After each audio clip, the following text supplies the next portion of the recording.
Mcla देरहासार बसुमतारी नोंथाङा न'आव थाबाय थायालासिनो रायजोनि खामानि माव। नोंथाङा गावनि बियाबनि सिङाव थानाय रायजो राजाफोरखौ एसे खौरां लाफै आरो दानि सरकारनिफ्राय गामिनि जौगानाय खामानिफोरखौ बिख' लानानै फै। बे बाथ्राखौ सोर बुंखो आरो मानो बिपिएफनि Mcla देरहासार बसुमतारी बिथांखौ बुंखो? जों बिथांखौबो खावलायहरगोन जे बिथाङा Mcla हिसाबै जिरायनानै थानाया थिग नङा। बिथाङा एसे फैनानै हाबनानै नायफैनानै जे दानि गोदान जितु रुलिं सरकार बिथांमोनखौ बिथाङा नारसिनना होयो। जों बेखौनो खावलायहरनो सानो आरो। नंगौ, नोंथांमोना थारखौनो खोनानो मोनदों। बिपिएफनिफ्राय देरहासार जालांनाय बिपिएफनि Mcla देरहासार बसुमतारी बिथांखौ गावनि बियाबनि सिङाव थानाय रायजोफ्रानो बे बाथ्राखौ फोरमायदों।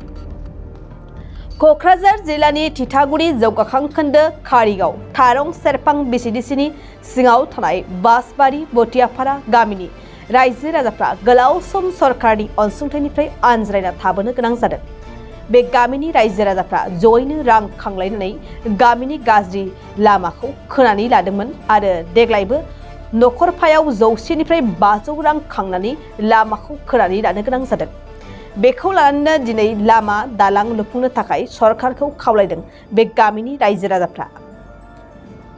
आं बेखौनो बड'लेण्ड नायगिरि रायजो राजानिसिम बेखौनो खावलायहरनो सानो जे दानि सरकारखौबो आं डाइरेक्टलि बुंहरो। सिगांनिया जा थांबाय बिथांमोनाथ' जोंनि जितु रायजो राजानि डेभेलपमेन्ट खामानि सालाकाथि समस्ति हिसाबै जोंना सिगाङावनो बे लामाया जानांगौमोन। दायो बिथांमोना बानायनानै होनो हायाखिसै। मा जाहोननि थाखाय जों बेखौ मिथिया। अब्लाबो दायो जों परिबर्तन फैबाय हिसाबै दा गोदान सरकारा जे जोंखौ नायसनगोन, जों बे माबाखौ लाबाय थादोंमोन। दा बिथांमोना जोंनो बानायनानै थाबैनो होफैयोबा एसे मोजां जागोन आरो। दा जियानो जा जिखुनु बिथांमोना 3 बोसोराव आगान होबाय। दा बिथांमोना बे 3 बोसोराव जे गामियाव हयथ' जोंनि गामिया रेभिनिउ हिसाबै कारिगावनि 1 किल'मिटार बा 1.5 किल'मिटार गोजानाव दङ। बिथांमोना बेखौ नायसनोबा बिराद मोजां जागौ आरो। दायो जों बिथांखौबो खावलायहरगोन जे बिथाङा Mcla हिसाबै जिरायनानै थानाया थिग नङा। बिथाङा एसे फैनानै हाबनानै नायफैनानै जे दानि गोदान जितु रुलिं सरकार बिथांमोनखौ बिथाङा नारसिनना होयो। जों बेखौनो खावलायहरनो सानो आरो जे जोंनि हान्था मेलाया मोजां जायो जाहाथे रायजो राजानि थाखाय ना। आरो जितु जोंना जायगायावनो गभर्नमेन्ट स्कुल LP स्कुल दङ। दा बाहाय हाबनो थाखाय गथ'फ्रा दिनैनि दिनावथ' जेनेबा दै बानाया नै दाख्लैसो जोबनानै थांदों। दै बानानि थाखाय बिराद प्रब्लेम जादों थांलाय फैलाय। बावथ' फुरा लोमजोबनायमोन दैया। दायो आरो मास्टारफ्राबो समाव गारि मथर लानानै फैनो गोनां जायो। बिथांमोनाबो लामाखौ जों जावथेना होबाय, दायो फैनो मोना। बेबायदि अबस्था जादों आरो। दायो थाब नायसनोबा मोजां जागोन आरो। दा बेखौनो बुंहरनो सानो आङो Mcla देरहासार सारखौबो बिथाङा माने जोंनि गेजेराव हाबनानै नायफैयोबा एसे मोजां जागोन। जाहाथे दानि सरकारखौ बिथाङा प्रेसार होयो। Mcla हिसाबै बिथाङा जिरायनानै थानो नाङा। बिथाङा गावनि समस्ति हिसाबै गावनि समस्तिखौ हाबनानै नायफामोबा एसे मोजां जागौ आरो। जितु गावनि जितु बिनि रायजो राजाया बिथांखौनो देरहाहरदों हिसाबै आरो ना। आं बेखौ आरो लामानि थासारिया माबायदिमोन? सिगां समावथ' साननानै नायोबा बे लामाया दा जों खोबाय थानाय, जों खोनानै बियो मोजां अबस्थायाव दङ। बिराद गाज्रिसिनमोन आरो। ओरैबो जाम्फै दंखायो जोंहा, ओरैबो जाम्फै दङ। बेजों थाबाय जायामोन आरो बे सिस्टेम आरो नैबेथ' बे लामा बेजों कवारि बे साम्फानि माबा दङ, कवारि दङ। बेजों ट्राक थांलाय फैलाय जायो। बेयाव सिगाङावथ' बिराद गाज्रिमोन। दायो जों बानाय आरो जोङो बै कवारिनि गारिफोरखौबो बन्द' खालामो सम माने बेजों फैनो मोना। जोंहा रावबो बानायना होग्रा गैया होननानै जोङो बन्द' खालाम जों लामाखौ मोजाङै लाखिनो हादों आरो दिनैसिमाव। माने दा मोजां दं। ओमफ्राय जोङो बिदिनो बोसोरे माने एफा खोनानै लाबाय थायो आरो। नै दिनैनि दिनावबो बे हाबाफारिखौनो लादों जोङो। माने दहाय एसे सिगां बुंलांदों बिथाङा 60,000 बाजेट खालामदों। औ नंगौ, जों 60,000 बाजेट खालामदों। माने दिनै गाबोननि गेजेराव जोङो जा हायो खोनानै लागोन आरो। ओमफ्राय जों बेखौनो खावलायहरनो सानो सरकारनिसिम, माने सरकाराबो जोंखौ एसे मदद होफैयो जाहाथे जोंनि लामाखौ नायफैयो। अबाव ड्रेन नांगौ बेखौबो बिथांमोना नायनानै जितु सार्भे फैनानै बिथांमोना जोंनि बे कारिगाव बुथियापारा गामिनि थाखाय सुबिदाखौ बानायना होफैयो। बेखिनि आरो।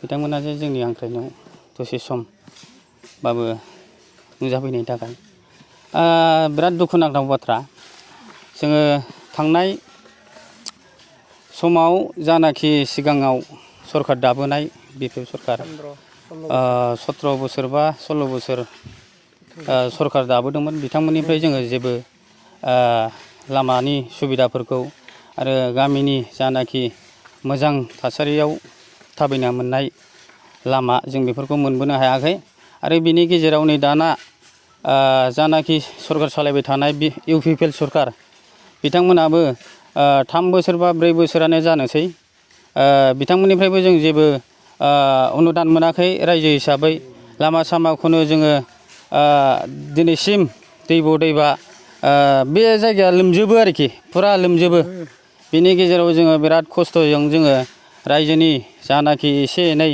जोङो गामिनि न'खराव घर प्रति जोङो थाइसे थाइनै खांनानै बा 100 थाखा खरि कालेक्सन खालामनानै जोङो बे लामाखौ दिनै रायजोयैनो ओंखारनानै ट्रेक्टर भारा आरो जेसिबि भाराजों जोङो रायजोयैनो ओंखारनानै मावफुंदों बेनि गेजेराव बिराद दुखुनांथाव जों सरखारनिफ्राय जेबो राहा मोनाखै राहा गोथे जानाय बादि जानानै दङ जोङो बे हिसाबै जोङो सरखारा जाहाथे दानि जे गोदान सरखार इउपिपिएलआ जोंनो कारिगाव बासबारि एबा बुथियापारा बिथांमोना जोंनो नायनानै सहाय सुजुग होफैयो लामानि थाखाय दैज्लां बोथोराव थाबायनो थाखाय बिराद उसुबिदानि थाखाय जोङो रायजोयैनो खोनांगौ बायद' जादों आरो थांनाय समफोराव जानाखि जोंना कारिगाव 206 नं एलपि स्कुलनि फोरोंगिरि बायद' एबा सारमोन बिथांमोना होनलांबाय थादों नोंसिनि गामियाव लामाया एसेबां मानि बोरै गाज्रि जाखो गामियाव एसे बानायना लादो बा माबा मोनसे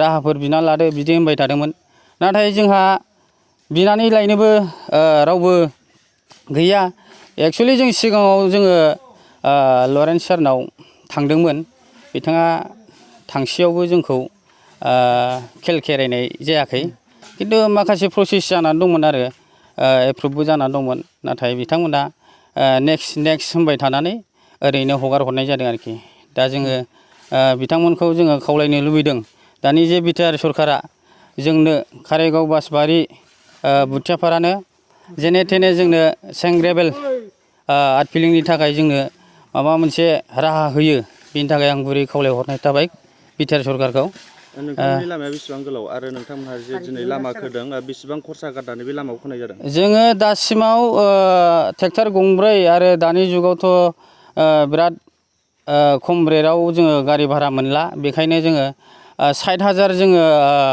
बाजेट खालामनानै दोनखाजों लामानि थाखाय जेसिबिबो बेजों जों जा हायो साननै खोगोन आरोखि बे साननैजों जोङो बेसेबां हायो लामायाथ' जोंना ओरै सा खोलाया जाहैबाय 3 किल'मिटार जागोन हयथ' 2.5 किल'मिटार बिनि मेक्सिमाम खमाव जानाय नङा आरोखि आरो सानजा सोनाबाबोथ' 3 किल'मिटारसोआ जाखायो एकदम राइटखा बे बिनिखायनो जोङो रायजोयै सिगाङाव जाखिनि रायजोनि एसे एनै फैसा दङ जों बेजों आरो न'खर प्रति जोङो कालेक्सन खालामलायनानै जों बे लामाखौ बानायनाय हाबाफारिखौ लादों आरोखि मा समस्ति गोलैयो नोंथांमोना जोंना सालाकाथि समस्ति गोलैयो बिसिडिसिआ कारिगाव थारं सेरफां आरोखि थाखो जिसेआव मुं थिसननो हांखुर जानाय फरायसाफोरनि थाखाय मोनसे गोनां फोसावथाय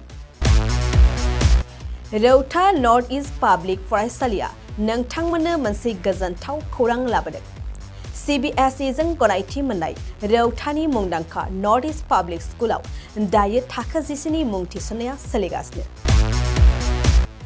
साइन्स आरो आर्ट्स मोन्नैबो स्ट्रिमनि थाखाय रौतानि नर्थ इस्ट पाब्लिक स्कुलाव मुं थिसननाया सोलिगासिनो बे फरायसालियाव थाखोनि फराफारि आयदा फोरोंथायजों लोगोसेयैनो JEE NEET CUET engineering medical entrance आनजादनि थाखाय उफ्रा फोरोंथायबो होनाय जायो बे फरायसालियाव बिजाब बाख्रि फरायसाफोरनि थाखाय हस्टेल आरो गेलेनाय मोसानाय बायदि बायदि केरिकुलार एक्टिभिटिसनि सुबिदा दं गोसो गुदुं फरायसाफोरा दिनैनो दानो नैबे मबाइल नम्बर 8638605769 नङाब्ला 9435184298 आव थोंजों सोलाद लानो हागोन